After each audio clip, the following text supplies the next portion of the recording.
Welcome to episode 13. Today we're speaking with Anne Claessen. Anne is the founder of the Podcast Babes, a female-owned and operated podcast management agency. And she podcasts every single day, either for the Podcast Babes or her own podcast, Digital Nomad Stories. Anne is also a digital nomad, running her business from Airbnbs and co-working spaces around the world. She is a consummate entrepreneur, and this episode is full of tips and insight that you won't find anywhere else. Thank you very much for coming on. It's a pleasure to have you, and thank you for having us on a couple of weeks ago. It's really nice for us all to be here again. I know, we've seen a little bit about you online. Obviously, we know you through Francis, but definitely for people that are all of our 25 subscribers, would love to know who Anne is and what your story has been so far. Yeah, well, first of all, thank you so much for having me. I'm just so excited to be here today on the podcast.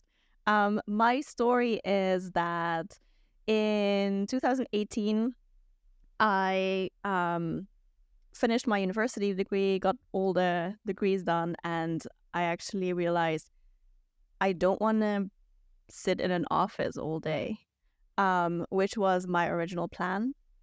So I had a quarter-life crisis. And as a true millennial, I sold all my stuff and started backpacking Southeast Asia. So that's what I did for about 2 years. And then I started my own business because I didn't want to go home.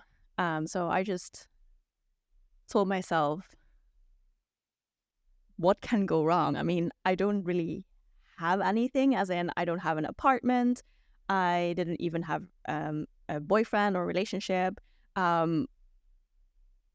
Why not try it and see what happens? Well, a lot happened, but eventually I also made it work. And that's now about 5 years ago that the whole journey started. And I've had my business now for 4 years. So yeah, still going strong, as in kind of nomading. A lot has changed in those years, though. Like, the way that I travel now is definitely different than 5 years ago.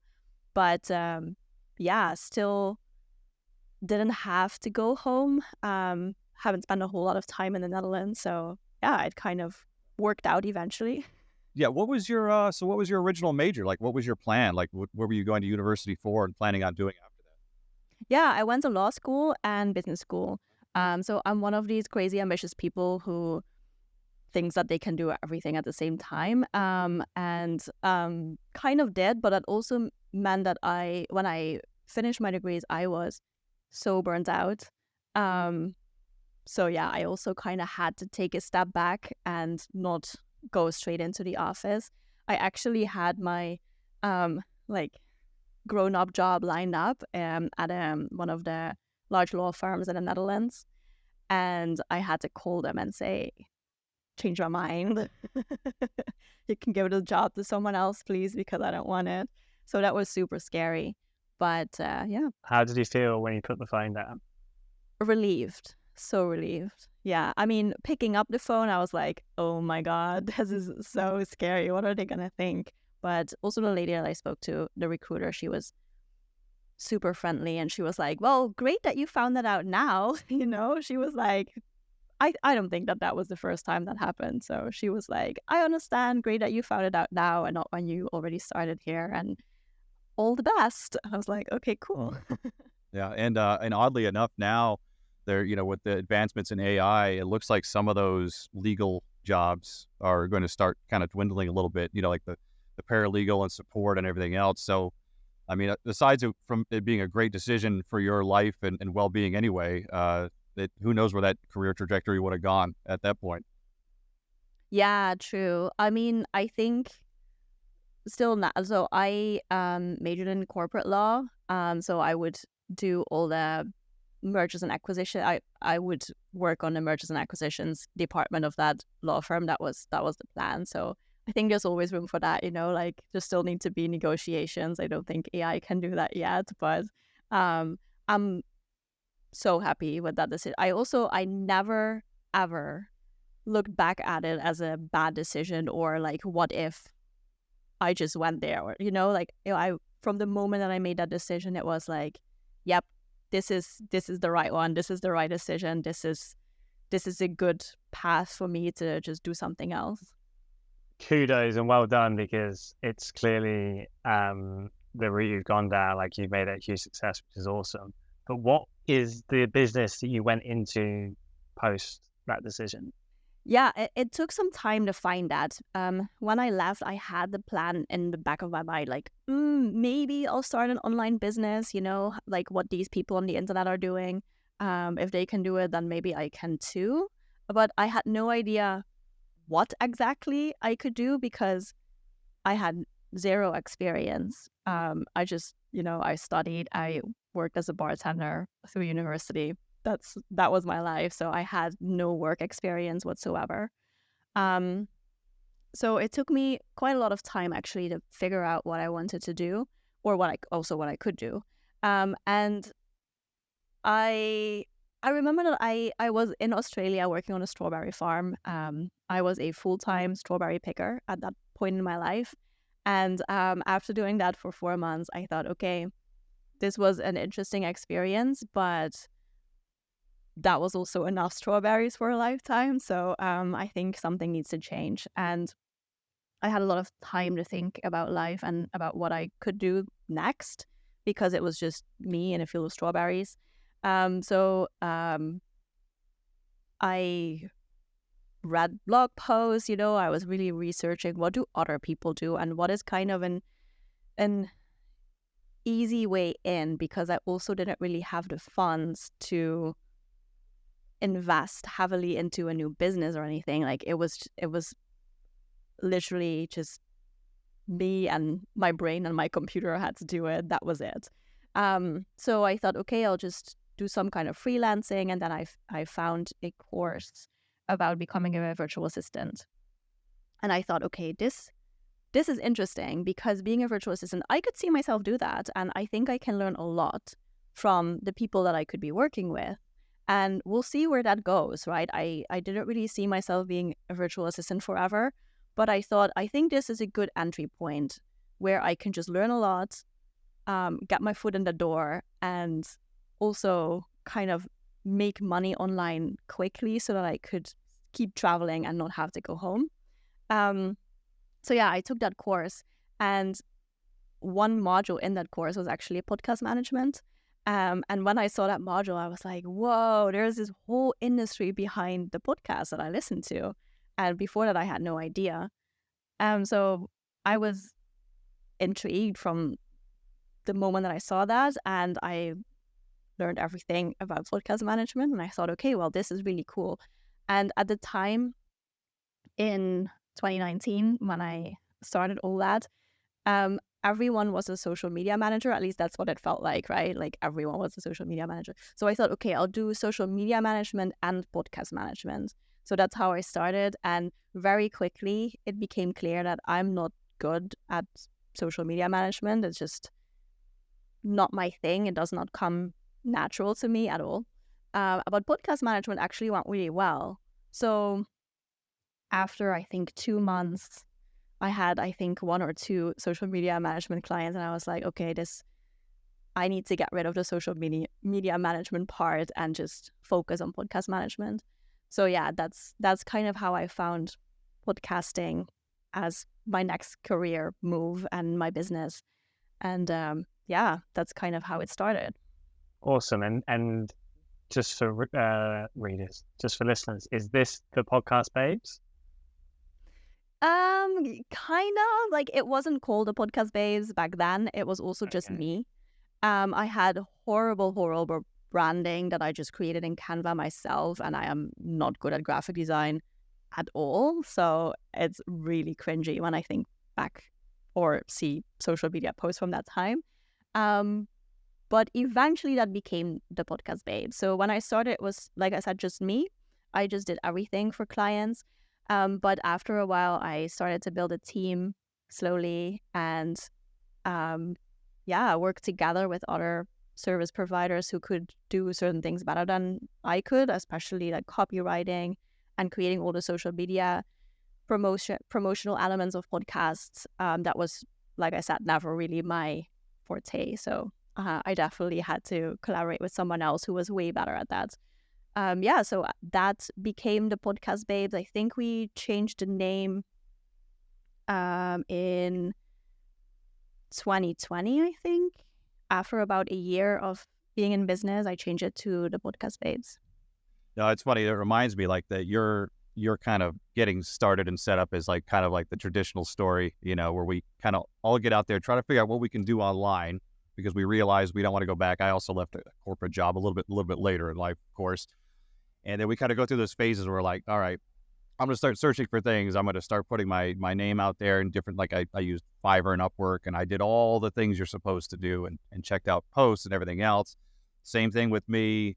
I'm like, maybe I can write Facebook ads. I can't. Maybe I can design things. I can't do that. So I think there's a lot to be learned in when you figure out what you can't do and what you don't know how to do until you kind of figure out, where you want to land and what you're comfortable doing also. And then as you're doing things, products and services for other people, of course, over time, you start like with me now, Reese and I were talking about this, where we're kind of the point where, all right, we're ready to stop doing other people's to-do lists and other people's projects and start working on our own. Did you have the same experience? Yeah, absolutely. Yeah, I think there's a lot of value in leaning into what works, but also what comes easy.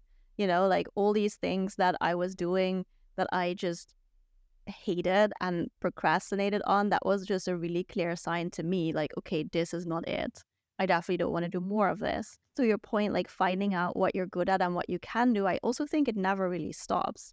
At least for me, I'm still figuring it out. I have a way better idea of what I can do and what I'm good at and what works for me, but it also changes. So to answer your question, yes, I 100% had that. And I was at one point a little bit done with working on other people's podcasts and just wanted more my own thing.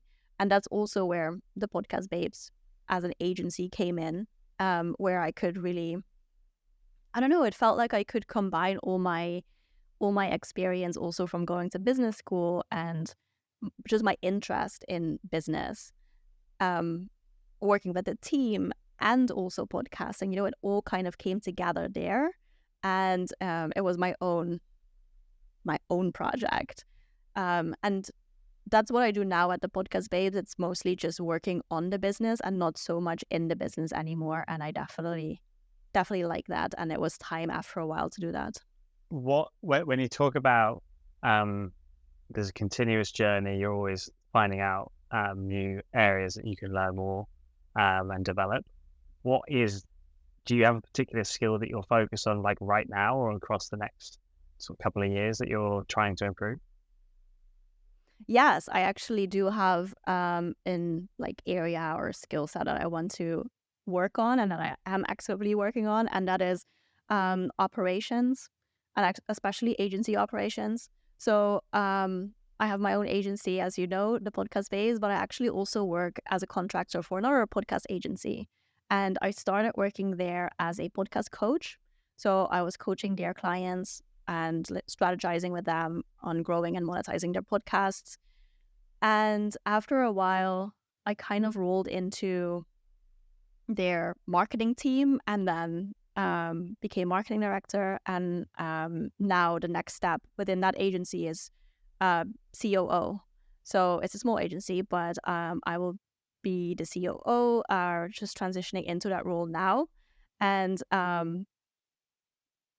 I really see that this as my career. So that's also why I wanted to work for another agency. That was a very conscious decision, because in my own agency, I make all the decisions, which is great, but that also means that I need to make the decisions on what to learn, what to focus on next. And there is never anyone who says, hey, Anne, I think you should work on this, or, you could be better at it. Like, my team is not going to tell me, hey, you're not doing this right. I mean, sometimes they do, but, I'm the boss, So I really wanted to work with other people who I was not the boss for and who could just tell me like, hey, I think you could improve here, and just learn how other people run their agencies, which has been just super interesting. So yeah, I definitely want to learn more about operations. And I've also been taking some courses and stuff like that in operations. And it's still super interesting to me. So I really do see that as my career, and like next steps will be in operations. It is amazing, isn't it? I think for people like us that want to go out there on our own and build something, a lot of the time, the reason is because we want the autonomy to make decisions ourselves, etc. But after a while, it's so nice being told what to do, isn't it? It is so nice. Yeah, it's funny because it felt a little bit like a step back when after being a full-time entrepreneur for 3 years, and being my own boss, right? To then work for someone else again. Like, a lot of people were like, "Are you insane? You're like basically like living the dream. Why would you want to work for someone else?" But I think I also needed that just for my own like experience and learning and career development, because I never really had a career before starting my business. Like many people, they work in corporate and then they quit their jobs and then start their own business. But I kind of skipped that part. So yeah, I definitely don't see it as a step back. I think it's, for me, just I'm just not really following the like quote unquote common normal trajectory, but this is my trajectory into entrepreneurship and career and everything that comes with that. You probably found too, like with the agency you're working for now, and you're kind of moving up through different positions. You're actually, in my opinion, somebody that goes that route, that has to do things on your own, where the client calls on the weekends, it's on you. You can't just shut your computer at 5:00 and it's over with. You kind of develop a little bit more curiosity, the ability to learn it and teach yourself things, and kind of cover every aspect of the business, even if it's something you're not great at. Like, I'm terrible at accounting, but I know enough to run my own business. And just like you, I recently went back to work full-time for an agency, and I've been able to kind of work my way up, kind of like yourself, like to a higher position, or kind of just become more involved in the company, because I'm like, well, I've either done this for myself before, or I'm willing to learn something new. And I think it's kind of a huge advantage, because you're right. Most people go right up through the corporate life, and then they kind of get out and have to learn everything. But I'm starting to see now that it's actually kind of a big advantage to go out on your own for a little bit and then come back inside, because if they ask me to do something, I'm like, yeah, I'll figure it out if I don't know how to do it. And I think that's really been a big help, at least in my case. Absolutely. And I think there's also a way to be entrepreneurial within someone else's company. I think that's exactly what you're saying, that just figuring stuff out. And I also, like, within the agency that I work for, that's not my own agency, like, if like I came in, and like a few weeks later, the founder and CEO, he was like, okay, I think we want to change our core offer. And I was like, oh, cool. And he was like, do you want to, do a brainstorm session together? And I was like, yes, I would love to do that. This was not within my role at all, but I just love doing that. And he saw that I was excited about that. And apparently I also did a good job, because after that, he asked me again for that. And, we really created this new offer for the agency together. So I just did that because I love doing that stuff, but now he also knows my value, and he knows what I'm good at and what I like doing. So it was kind of a very organic way to move within the company. And I think that is also entrepreneurship. Even like, so if you are working in a company now and you're thinking about wanting to become an entrepreneur and starting your own company, I think this is actually a great first step. You don't have to just quit your job, sell everything, move across the world and start your company. That's one way to do it. But I think there's also more like step-by-step way to get there. And we talked about this a little bit when we were on your show, about how we tell people that obviously the online space, depending upon how you look at it, can feel saturated. Like, a lot of people want to go out and they want to be copywriters or something else. And they're a little concerned that there's just not enough work out there. And it is true that there are a lot of people trying to do what we do, but it's not that hard to set yourself apart. Like everything you just described about just being curious. If somebody comes to you with a problem, say, yeah, let's figure it out. On the one hand, I see a lot of like complacency and laziness out there, but on the other hand, I'm like, hey, that's good for me. I'm willing to learn new things and be curious and everything else. So yeah, what you're saying is very, very important for people to understand that there are a lot of people out here trying to do what we're doing. There is a lot of competition, but it's also very, very easy to stand out if you just put a little bit of extra effort in and you learn what you can where you're at. Even if you're at a job or working for an agency that you don't really care for now and you need it for the money, there's still a lot to be learned in that position. Yeah, absolutely. I think major career hack, especially working online, just be a pleasure to work with. You don't have to know everything. You can make as many mistakes as you have to make, but as long as you're a pleasure to work with, I see that in my own team, like the people that I work with now, they're just great to work with. Not because they do everything perfect, but they communicate. They let me know when they made a mistake. They solve the issues that that they might cause accidentally, and that's so important. And they're also just really kind and good people. So I think that's just probably the easiest way to stand out, but also the most overlooked way to stand out. It's funny you say that because I was just having this internal thing with some clients that I have. And we also, because everything is online and most communication is either done like we're talking now over video or by Slack or you name the platform, you have a minute to think about what you're going to say and what you're going to respond and how you're going to handle certain situations. So I remember back in my cubicle days when I was in an office and I was a lot younger and even more immature than I am now, like somebody could come to me with a problem and they get my initial reaction, even if I don't say it out loud. They can see it on my face that I'm angry or whatever. And so to your point about being a pleasure to work with, like even now, if somebody gives me a project or asks me something that I think is unreasonable or you name it, like something that makes me uncomfortable, I can take a minute, I can think about my response. So that we do have that advantage as well, just everything being electronic, and having, whether it's a video or just Slack communication, that we could take a second, take a breath. So when you get in those situations where you're frustrated, they don't just see that anger on my face and I'm like, no, I'm done today. I'm not doing that project. So we kind of have that barrier also. Yeah. Oh, I 100% agree. I also have that. I cannot really manage my facial expressions very well. It just always shows exactly what I think. So I don't think I can ever work in an office again. Because like you said, I do that all the time, like every day that there is an email coming in and then my face does something, but I mean, no one sees it, so it's fine.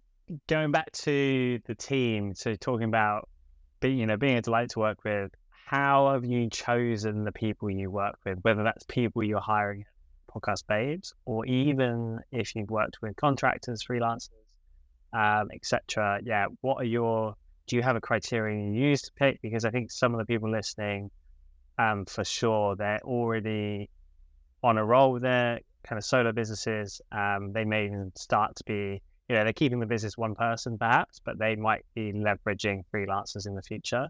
And they're kind of thinking like, cool, how do I vet these people? Because sure, being a delightful person is amazing. But how do you find that out? Like what your kind of, your methods? It's a good question. I don't know if I have a good answer though. I'm still trying to figure this out, I would say. I find hiring really difficult. I now found people that I really enjoy working with and I'm just never gonna let them go. That is my strategy. But it took me a while to find these people. And I've also hired in the past some people that were just not a great match. Like we just didn't work well together. I do think that when you hire someone and things don't work out the way you thought they would, I think first thing you should do is ask yourself, am I the problem? And often the answer is yes, actually, you are the problem.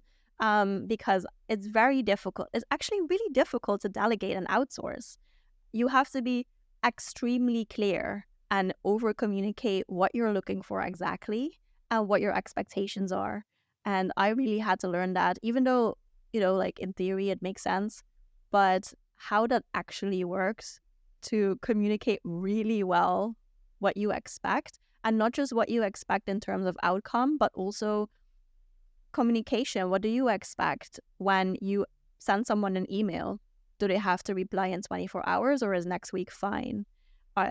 do you want people to be on Slack 24/7 or between 9 and 5 or weekdays, weekends?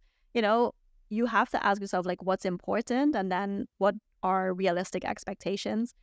Yeah, so I think you're usually the problem, like you're usually the bottleneck in that hiring process. And I think it's also fine, it's you have to learn and go through that to then eventually get better at it. At least that was my experience. So yeah, I don't really think I have the answer for you on how to find good people.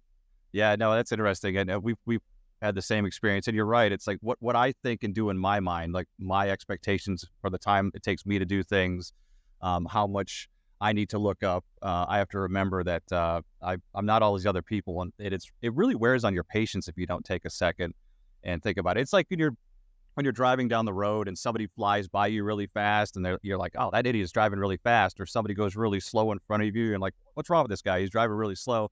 And that's their speed, so you have to kind of learn to meet people where they are on that. And I'm guilty of this all the time. Like I lose my patience with somebody and I'm thinking that I have to think like, wait a second, I've been doing this for a long time. I'm fast at this particular thing. Maybe they just need me to show them. And you're right about the hiring thing with the interviews. Some people interview great and then they end up not being a good fit. And some people don't have any experience at all and they just kind of show up and then they end up being your best employee ever.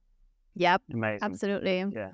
I heard this, I have no idea who said this, but hire slow, fire fast. And when I first heard that, I was like, that's ridiculous. But actually, it does make sense.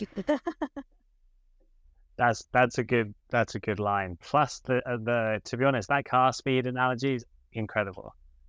That's really, and I think, I don't know, I feel like we're all fairly experienced now in our careers in terms of everything we've been doing, not necessarily just the digital nomadism and stuff, but it resonates massively. That feeling of like, you kind of have really terrible, I've had terrible expectations of people, as in I thought like, come on, like that's it, that's the level, and it's nowhere near. But then it was all down to how I delivered it, my expectations based on how long it takes me to do it. And obviously it takes no time at all because I've been doing it for 10 years.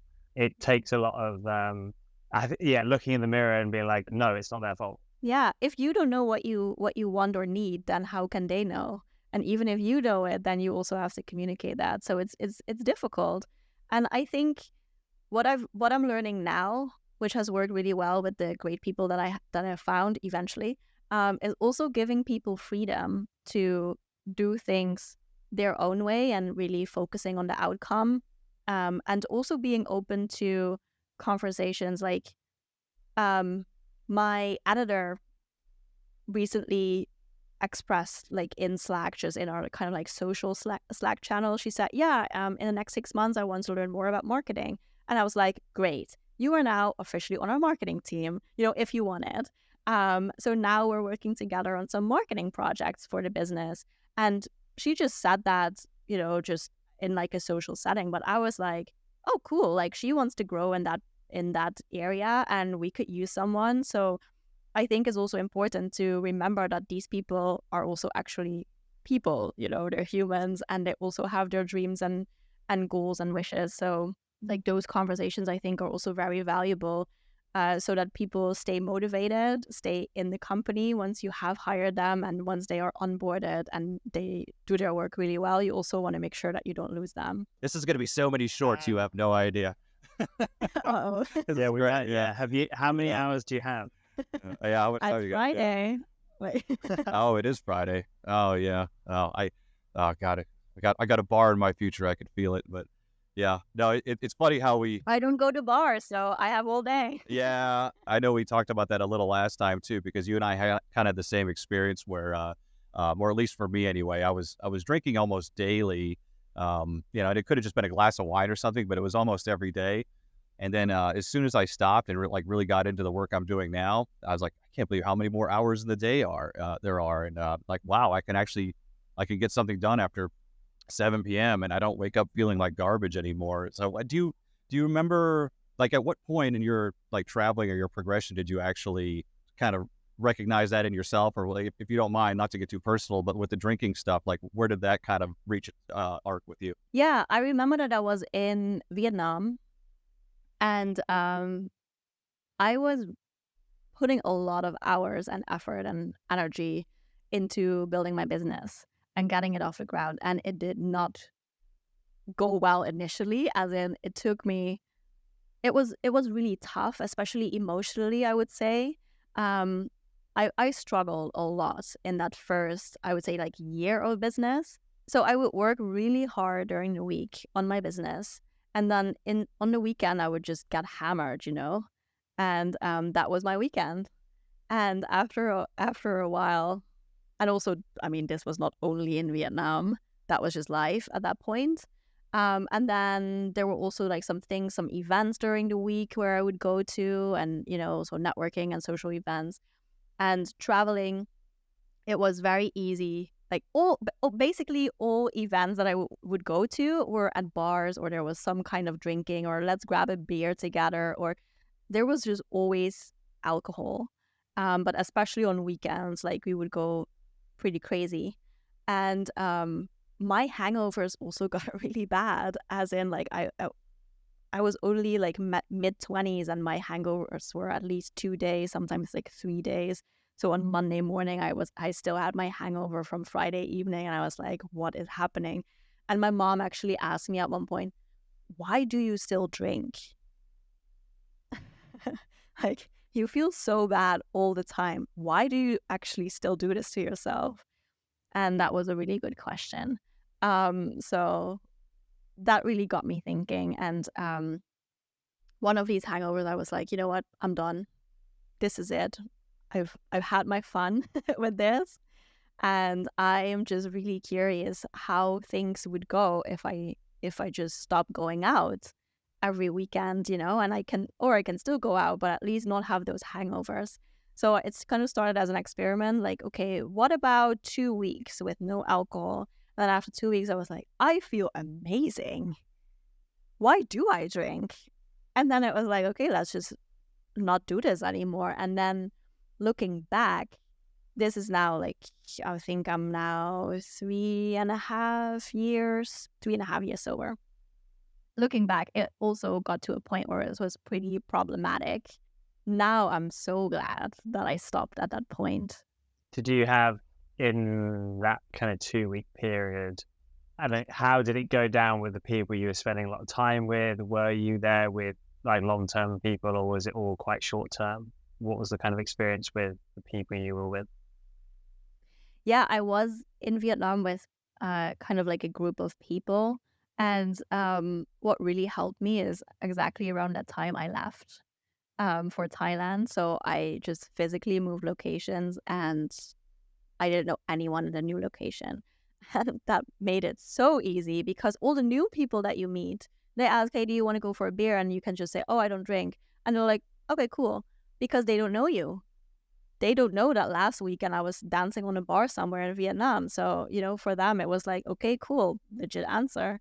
So yeah, that was very, like, in that regard, was very easy. It was actually very easy to just stop drinking that way. So as a digital nomad, I do think you can kind of use the freedom that you have to your advantage if you have certain habits that you want to break, or habits that you want to add to your routine, or something like that. I think you can just be a little bit strategic with the locations and where to go when. That's such a good point. I remember I'd sit like at my spot in Florida. I was there for 15 years. And if I didn't go to the bar, people would actually text me and wonder, like, what's going on? Where are you? Why aren't you here? And there were times, I don't recall any specifics, but I promise there were times where I maybe didn't want to drink that day. And I'm like, oh, I got to get there. They're all waiting for me. Like all that pressure, it's really, it's a stupid it's a really dumb human thing to do, to feel like I'm letting people down if I'm not chugging a whole bunch of beer at a bar somewhere. But no, definitely being able to move locations is kind of like a little reset, where nobody knows you at the next spot. And I spent most of my adult life, when I was drinking heavily, thinking that, oh, I'm an extrovert, I need to be out. It won't be the same if I'm not out seeing a lot of people every day, especially if I'm working by myself.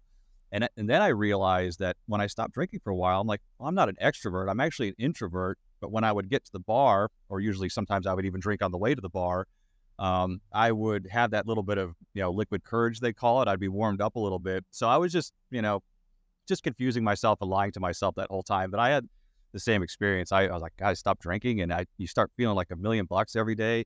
And then things start clicking with work. And then I don't like to schedule my weekends for work, but if I do have to work now, I feel good doing it. Like, it just changes everything.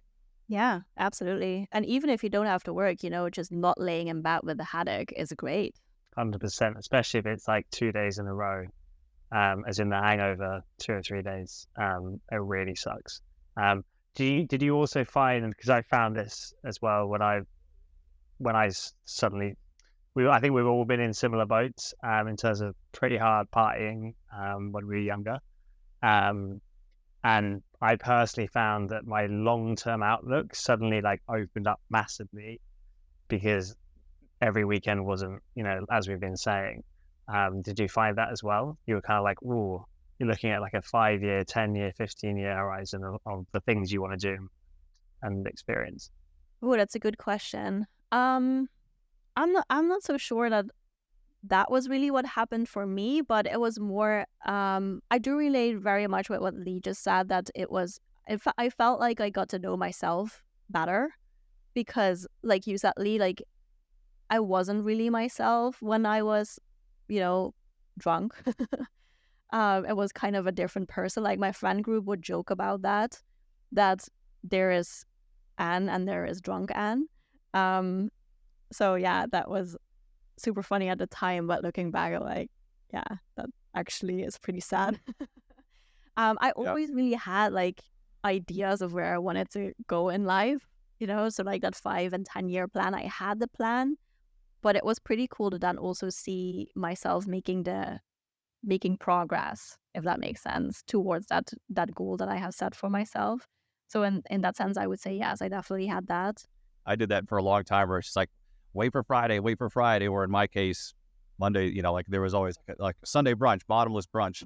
There was always and that was my little week. That was my world, was at 7 days. And then you're right. When I started thinking big picture, I'm like, I'm going to be around for a long time. I got 40 years left, hopefully. I need to get my shit together and start working towards something, and not just collecting the paycheck to go straight to the bar, Yeah, the savings are ridiculous. You look back and you're like, right, that's true. Yeah, I didn't spend any of that. Oh, I've been to so many places instead of the same place every weekend. It's crazy. Well, so travel-wise now, so you spent some time in Australia. I know you've been to Bali, Da Nang. We were both in Da Nang, not at the same time. You were there much earlier than I was. And then you're kind of in that whole COVID zone too. You were traveling over a lot of uncertainty in the world. And then when was the last time, so you're in Europe now, when was the last time that you were on a longer trip like that? Have you been stationary for a while now? Yeah, so when COVID hit, I was in Southeast Asia. I was actually traveling with my best friend from the Netherlands. She came to Thailand to travel with me there, and she actually decided to cut her trip short to go back home because all the borders were closing. It was around that time. And I met my current partner just before that, 2 weeks before she arrived in Thailand. And he went to Bali. So I actually had a flight home to the Netherlands after 2 years, almost 2 years not being home. And I decided to change that flight. So instead of the Netherlands, I went to Bali to see this guy I just met a few weeks ago, which turned out to be a great decision, by the way. It was a little bit risky, maybe if you hear it now, but turned out well. So yeah, I went to Bali. I was there for the first 5 months of the pandemic. And then, yeah, like you said, I came back to Europe eventually when things got also really complicated with visas. And it was strange to all of a sudden be kind of back where it all started. And I felt like a completely different person. So I definitely had a reverse culture shock that was real. Eventually decided to rent an apartment in Germany, which is where I am now when we're recording this episode. And after a while, let's see, I would say about a year ago, I started taking some like shorter trips, like a few weeks here and there. Went for a month, and then last winter we actually skipped winter. So yeah, the end of, or like mid 2022 was when the real travel life kind of started again. So we spent things on Madeira, a short trip to Spain, and most of the time in Colombia. And then we came back again to Germany for a little bit for summer. And then now soon when summer ends, I'm going to be traveling again. So the idea now, or like the new way of digital nomading for me is summer in Europe and closer to family. So seeing family, seeing friends, and then winter somewhere sunny and kind of exploring new places.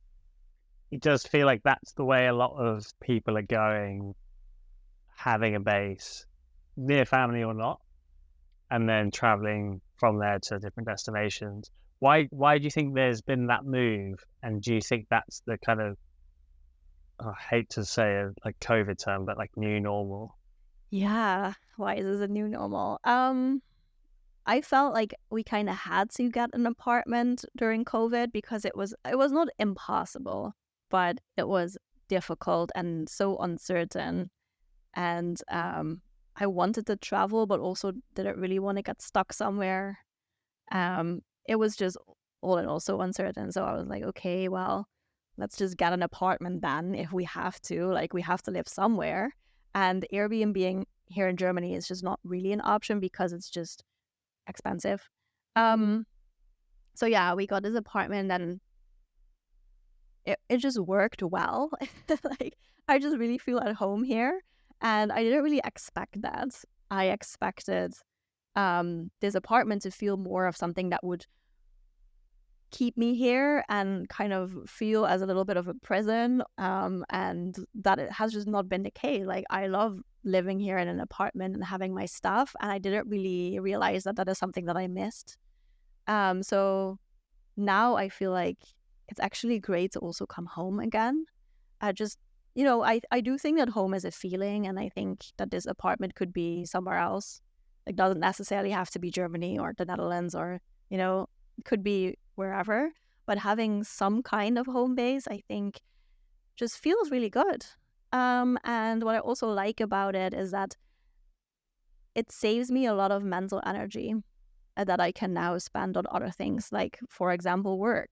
There are also some things that I do here when I'm in Germany that are difficult when I'm somewhere for a shorter time. So I really love dogs, and I don't have my own dog, but I started dog sitting a year and a half ago. So also now, like when we're recording this, I have a dog running around here in the apartment, and I just watch her for 6 days, and then she gets picked up. Are they there now? Yeah, the dog is just running around here somewhere. So it's really fun to do that kind of stuff. And when you're somewhere for a few weeks, it's very difficult to, find people who need a dog sitter and, build those relationships. And I feel like now how I structured this lifestyle for myself, I feel like it's kind of the best of both worlds, like I get to travel, I get to skip winter, but I also have some things going on here. I have my gym, where I can just go several times a week and I don't have to think about, where are we going to go now? But I just know, okay, well, I have my bicycle, I know where to go, which is also really nice. Yeah, I really like what you just said about the home-based kind of taking some stress to give you a little bit of peace of mind, because we thought that too. We're in Michigan now, where our family is over here in the States. And I was thinking, I don't want to have somewhere that we have to be where we keep our things, because that was kind of like, we got to be nomads no matter what. But it is nice because we have doctors here, we have dentists here, we have our mail comes here. I can keep extra clothes here. Like all those little things that like don't work on the road. So now I know, just like yourself, we'll leave for when it gets cold. But I know we're coming back to like familiar things. Gym's down the street. If I need to go get a medical checkup, that's close by. And those are things like, if you're in another place, you have to research those things. You have to figure out who does and doesn't take your insurance. Like all the little gymnastics you have to do mentally when you're moving around so much. So it is really nice and comforting to have that one spot where you come back to, you know where everything is, you know where all your services are, and that really takes, I think, that gives you some peace at the end of the year. So if you're out traveling like crazy, you know you're coming back to something comfortable. Yeah, exactly. And I've been thinking about this a lot lately also. Um, and for me, this is also part of the freedom, because it is the freedom to come home and go to a familiar place, which is apparently something that I really like. So I have the freedom to be home, but I also have the freedom to leave and go somewhere else. And my like new nomad strategy is to keep this place and have kind of like low monthly expenses here so that I can also leave, that I don't feel tied down by having an apartment or a house or whatever it is.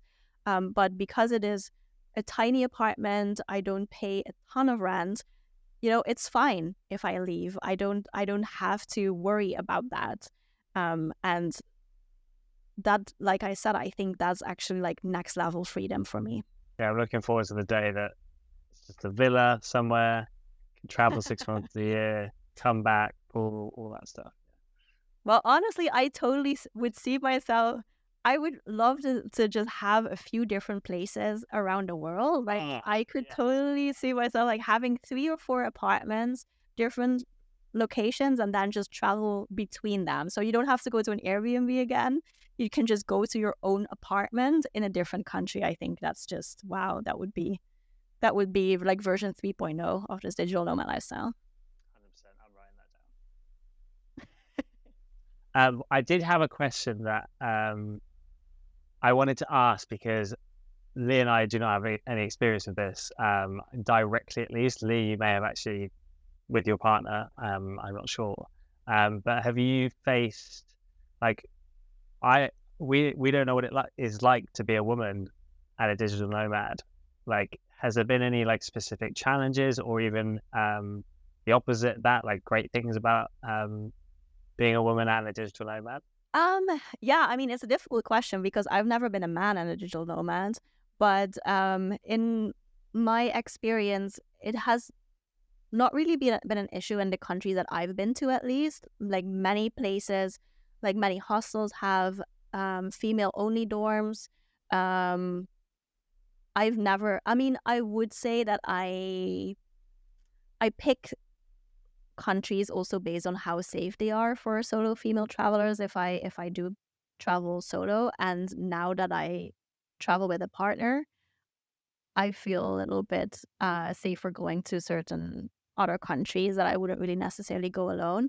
I don't really feel like being a woman has ever held me back traveling within the countries that I have traveled to. So yeah, I don't know. That's awesome. I think you always have to have some things in place to, to be safe. You want to be alert and know your surroundings and have someone to check in with when you're on the road. I think that's regardless of whether you're a woman or a man. It's an interesting dynamic, traveling with somebody, because I really enjoy it. I'm in my 40s now, and so is she. So like we have like a built-in teammate, like, hey, do you want to do this? I'm like, yeah, let's go do that, or obviously we both speak the language. So if we're in a place that we don't, we can communicate with each other easily. But it also, a lot of places we get are small because we're trying to be budget conscious. So we're like in the hotel room sometimes together. We've made it work. So like there's a huge amount of advantages to it. And then there's some things you have to get used to a little bit too. So so you guys you've been traveling together for quite a while, like, because you were in Bali. That's where you kind of like committed full time. So you've been together for a few years now, right?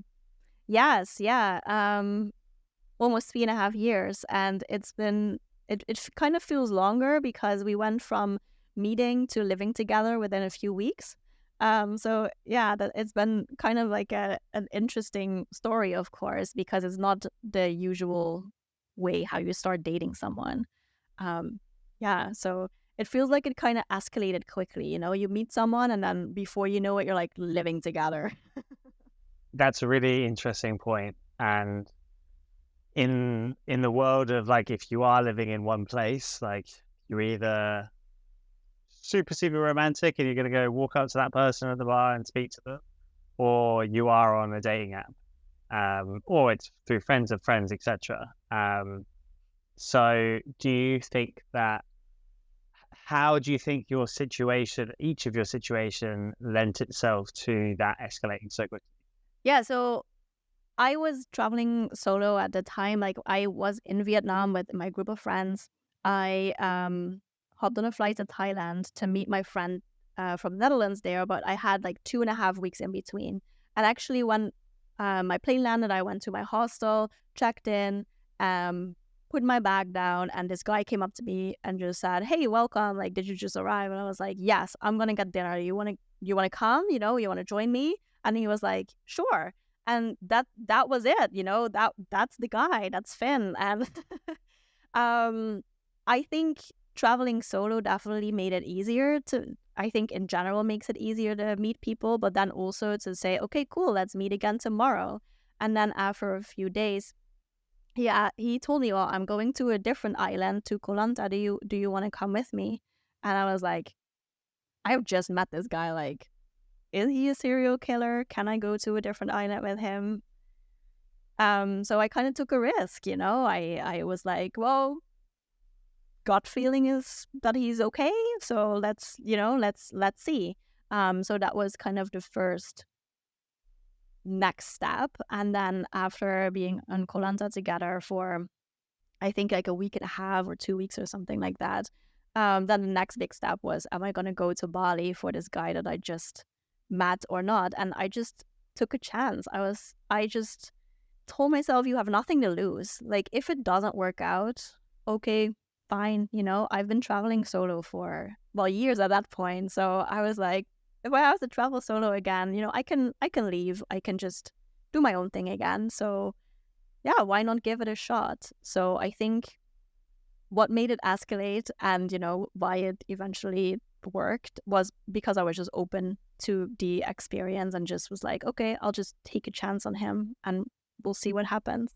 No, I think because we all have the similar mindset too, like we're all so similar with our goals and the way we live.